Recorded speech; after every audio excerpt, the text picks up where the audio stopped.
Hello मित्रों और मेरे प्यारे बच्चों। आज ज़रूरी जानकारी में विषय है थकान। थकान के बारे में सब कोई पूछते हैं और आप देखते भी हो, बच्चे स्कूल से आ गए तो थक गए, काम करके आ पाए तो थक गए, या फिर घर के लोग गृहिणियाँ थक जाती हैं।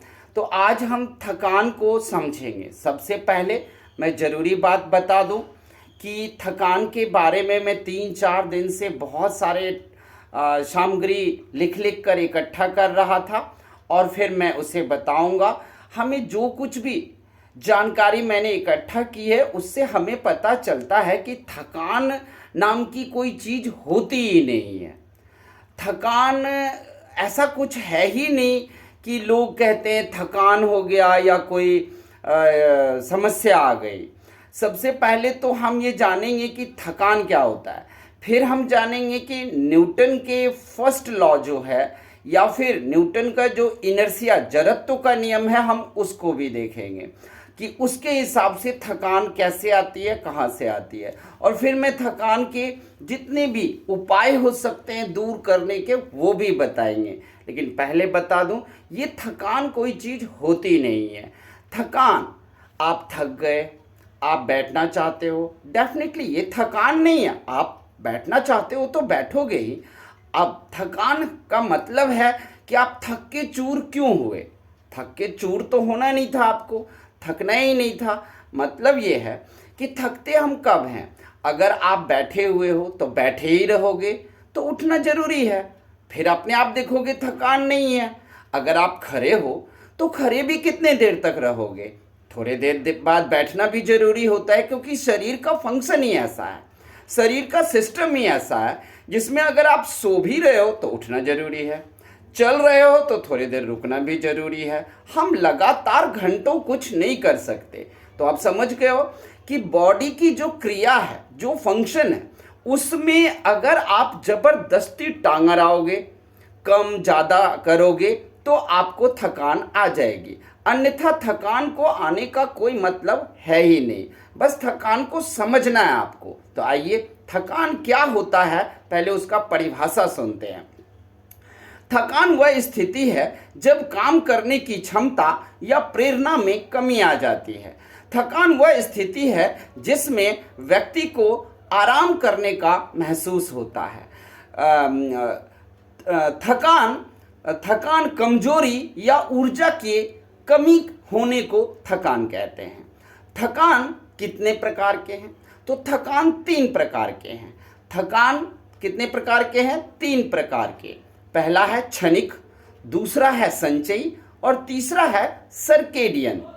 अब आपको ये देखना है कि क्षणिक क्या होता है। क्षणिक का मतलब होता है कि चाहे जैसे आप एक रात के लिए जग गए हो, या फिर 4-5 घंटे से खड़े ही हो, या 4-5 घंटे से बैठे ही हो, तो ऐसे में क्षणिक थकान आ जाती है और इसे दूर बहुत ही आराम से किया जाता है। आप एक रात नहीं सोए हो तो आराम से फिर दिन में ही 2 घंटे सो लो, दूर हो जाएगा और क्षणिक थकान खत्म। अगर आप 4-5 घंटे से बैठे हो तो आप 10-20 मिनट के लिए भी उठकर टहल लो, आपका थकान खत्म हो जाएगा। ये मत सोचना कि अगर हम आराम कर रहे हैं, बैठे बैठे हैं, आराम में हैं, तो हमें थकान नहीं आएगी। थकान तो आएगी। वो इसलिए आएगी क्योंकि बॉडी अपनी क्रिया करता है और उस बॉडी को फंक्शन में रखना जरूरी होता है। बैठे हो तो टहलना भी जरूरी होता है, उठना भी जरूरी होता है। और अगर चल बैठ रहे हो तो अगर चल रहे हो और दौड़ रहे हो तो फिर बैठना भी जरूरी होता है। इन जरूरी को समझना है, फिर आपको 24 घंटे में कभी थकान नहीं आएगा। दूसरा थकान का प्रकार है संचयी। संचयी का मतलब 4-5 रातों से आप जागे जा रहे हो और आराम नहीं कर पा रहे हो, तो ऐसे में आपको थकान आएगी, क्योंकि नींद पूरी नहीं हुई है तो थकान आएगी। अब तीसरा है सर्केडियन। सर्केडियन का मतलब होता है कि आप लगातार अपनी कार्य क्षमता से ज़्यादा काम कर जाते हो। आप एक मनुष्य की कार्य क्षमता मान लो 5 घंटे की है, लेकिन आप 8 घंटे काम किए हो, 12 घंटे काम किए हो, नाइट लगा दिए हो, तो थकान आना जरूरी है। अब हम देखते हैं थकान के कारण क्या क्या है। तो थकान का कारण है नींद में कमी। क्या क्या कारण है?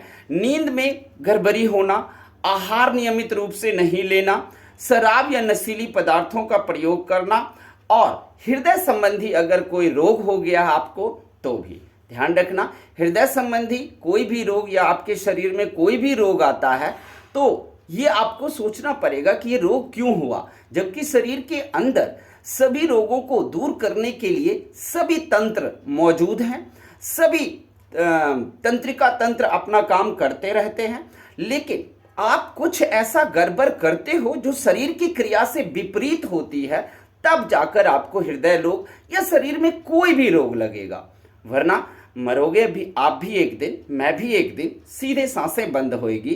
अब हम हृदय रोग से सालों तक पीड़ित रहें, पेट रोग से सालों तक पीड़ित रहें, कैंसर से पीड़ित रहें, ये सब क्यों हुआ ये आपको सोचना है।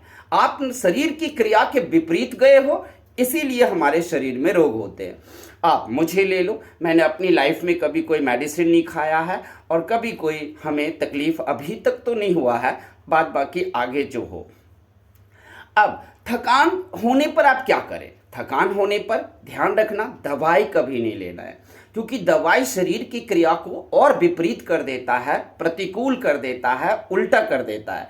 इसलिए आपको दवाई नहीं लेनी है, आपको आराम करने जाना है। थकान हुआ है तो आप देख लीजिए आप सर्केडियन है या संचयी है या फिर वो क्षणिक है। तो अगर क्षणिक है तो टहलने घूमने से ही हो जाएगा, संचयी है तो आराम से नींद ले लीजिए, बढ़िया सा पूरा हो जाएगा। और नींद अगर नहीं आती है आपको तो अच्छी नींद कैसे लें उस पर मैंने वीडियो बना रखा है, आप मेरे चैनल पर उसको जाकर देख सकते हो।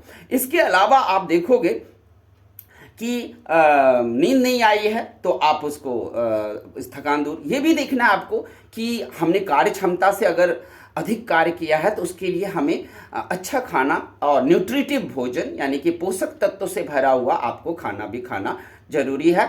और अगर वो खाना खा लेते हो, ऊर्जा मिल जाती है तो आपकी थकान दूर हो जाएगी। इसके अलावा आप अच्छी नींद लें, अच्छी नींद ना आए तो मेरा वीडियो देख लें और शरीर को अपना काम करने दें। शरीर को क्या करने दें? अपना काम करने दें। अभी नींद नहीं आ रही है, थकान है, वो शरीर अपने आप मैनेज कर लेगा। आप उसमें जबरदस्ती कोई उल्टा काम ना कर दो। जैसे किसी ने बोला कि आप क्या कहते हैं, ये जरी ले लो, ये बूटी ले लो, ये ले लो, कुछ लेने की जरूरत नहीं है। आपको सीधा जो भोजन खाते हैं, दाल रोटी, दाल सब्जी, दही दूध, जो कुछ भी, संतुलित आहार ले लें, बॉडी आपका सब कुछ ठीक कर देगा। इसके बाद है कुछ लोग जब ये बताते हैं कि थकान मेरी जाती ही नहीं है, तो मैं उनको बता दें कि थकान माइंड से भी रिलेटेड है। आपका मस्तिष्क जो है, ब्रेन जो है, वो अगर उसमें आप मैसेज भेज रहे हो मैं थक गया, मैं थक गया, मैं थक, तो जरूर थक जाओगे। दिमाग में आपको संवाद मैसेज भेजना नहीं है कि हम थक गए हैं। अगर कार्य क्षमता से ज़्यादा काम किए हो तो याद रखना है कि आपको अच्छी नींद और पूरी खुराक लेनी है, संतुलित भोजन लेनी है।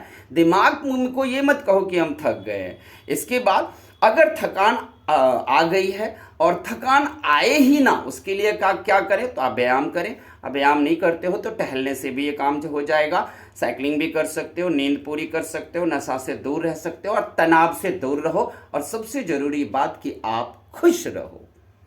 आपकी खुशी कोई छीने नहीं। थकने कभी आप थकान महसूस ही नहीं करोगे। मुझे सुबह से शाम तक, इवन कि रात के 10 बजे तक काम करने के बाद भी मुझे थकान महसूस नहीं होता, क्योंकि मैं एक बार भी अपने दिमाग को ये नहीं कहता कि मैं थक गया हूँ। हाँ, 2 घंटे, 3 घंटे, 4 घंटे पे उठ के आपको टहल लेना होगा, घूम लेना होगा, खड़े हो तो बैठ लेना होगा। और जो नियमित प्रकार से टाइम पर जो भोजन होता है वो आपको करते रहना है। नियमित रूप से भोजन करोगे, कोई शरीर में बीमारी भी नहीं होगी। और जब बीमारी नहीं होगी तो आप बताओ कि थकान आएगा कहाँ से? बिना बीमारी के। और वैसे अगर आप काम चोर हो, दिमाग को कह रहे हो थकान हो गया, हाँ थोड़ा सा कभी कमर में दर्द हो गया या घुटने में दर्द हो गया, कुछ ज़्यादा चल गए तो अपने आप ठीक हो जाएगा। बस दिमाग में ये ना डालें। अब हम जाएंगे न्यूटन के जड़त्व के नियम पर, यानी कि इनर्शिया के रूल पर। इनर्शिया का रूल क्या कहता है कि if anything is in motion then it tends to remain at motion, and if anything is in rest then it tends to remain at rest. मतलब ये कि अगर कोई वस्तु मोशन में है तो वो मोशन में ही रहना चाहता है, और अगर कोई वस्तु विराम में है, विश्राम में है, तो वो विश्राम में ही रहना चाहता है। यही से थकान का सारा रिश्ता है। ये न्यूटन के फर्स्ट नियम जो है, गति के फर्स्ट नियम, लॉ ऑफ फर्स्ट मोशन है, ये उसी में आता है इनर्शिया का रूल। तो रूल क्या है कि अगर कोई वस्तु गति में है तो गति में ही रहेगा, उससे कोई प्रॉब्लम नहीं है। पृथ्वी घूम रही है और करोड़ों साल से घूम रही है, उससे कोई प्रॉब्लम नहीं है। वैसे ही हमारा शरीर अगर काम कर रहा है तो कर रहा है, कोई प्रॉब्लम नहीं है। लेकिन हमारे शरीर को भोजन, ऊर्जा चाहिए, वो काम करते ही रहे, और नींद चाहिए। अब आप कहोगे कि नहीं, मैं रात को भी काम करूंगा और मुझे थकान नहीं आए, ये नहीं हो सकता। रात किस लिए बनी है? सोने के लिए। दिन किस लिए बना है? काम करने के लिए। पेट किस लिए बना है? भोजन करने के लिए। तो आप क्या करें? भोजन करें, दिन में काम करें, और रात में आराम से जाकर सो जाएं। ध्यान रखना, हम रात को क्यों काम करते हैं, नाइट क्यों लगाते हैं? मुझे ज़्यादा पैसा हो जाए तो मैं एक गाड़ी खरीद लूँगा, एक कार खरीद लूँगा। जी नहीं, आप जियोगे तो दाल रोटी और भात से ही। दाल रोटी चावल जो भी भोजन है वही, उसी से हमारा ये बॉडी चलता है। तो आप उस पर ध्यान रखें। बहुत सारे लोग हैं जो रात में नहीं काम करते हैं, दिन में काम करते हैं, फिर भी वो गाड़ी बंगला सब कुछ खरीदे हैं। सिर्फ मज़दूर लोग जो हैं, मज़दूर भाई लोग हैं, वो जो नाइट लगा लेते हैं वो और मज़दूर ही रह जाएंगे, क्योंकि आपको नाइट जो है वो काम करने के लिए बना ही नहीं है। नाइट है आराम करने के लिए। तो दोस्तों समझ गए, आप शरीर की क्रिया के विपरीत नहीं जाओगे। शरीर का क्रिया क्या है? दिन में काम करना, रात में सोना, समय पर भोजन लेना, संतुलित भोजन लेना, जितना मन करे आप उतना खाइए। आपको देख लीजिए कि हम ज़्यादा खा के अगर पचा पा रहे हैं, हजम कर पा रहे हैं, तो आप ज़्यादा भी खा सकते हो। कोई व्यक्ति ना ज़्यादा खाता है तो मैं ना, उससे मुझे कोई प्रॉब्लम नहीं है कि भाई तुम इतना क्यों खाते हो, तुम्हें क्यों ये चीज़ें हैं। मुझे बड़ा अच्छा लगता है, जो जितना खाए कोई बात नहीं। ये देख लो कि हजम बढ़िया से हो जा रहा है, पेट में गैस तो नहीं बनता, पेट खराब तो नहीं हो जाता, फिर कोई प्रॉब्लम नहीं है आपको। तो समझ गए आप लोग, थकान नाम की कोई चीज़ नहीं होती है। अगर कुछ होती है तो वो है आपकी जिद। जिद मतलब शरीर की क्रिया के विपरीत प्रतिकूल जाना, दिन को रात बनाना, रात को दिन बनाना, ये नहीं चलेगा। आप शरीर को अपना काम करने दें और नियम से करने दें। जो प्राकृतिक रूल है, जो प्राकृतिक नियम है, उस पर शरीर को काम करने दें। उसमें आप किसी भी तरह की बाधा नहीं डालें, आपको कभी कोई थकान नहीं आएगा, इतनी सी थकान नहीं आएगा, और रात को नींद भी अच्छी आएगी। बस शरीर के विपरीत क्रिया में नहीं जाना है। अब कहोगे आज मैं 10 बजे खाया, कल मैं 3 बजे दिन में खाऊंगा, आज कभी कौन टाइम में खाऊंगा, ये सब नहीं चलेगा।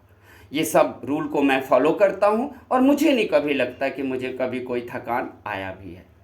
तो दोस्तों, आपको ये थकान पर हमारा इकट्ठी की गई जानकारी कैसी लगी? अच्छा लगे तो मेरे चैनल को ज़रूर आप लोग सब्सक्राइब कर देना। तब तक के लिए धन्यवाद, और आप खूब स्वस्थ रहें। भगवान आपको अच्छी नींद दे और शरीर की क्रिया के अनुसार चलें, और कभी थकान आपको भगवान ना दे, और आपको स्वस्थ रखें। थैंक यू, धन्यवाद।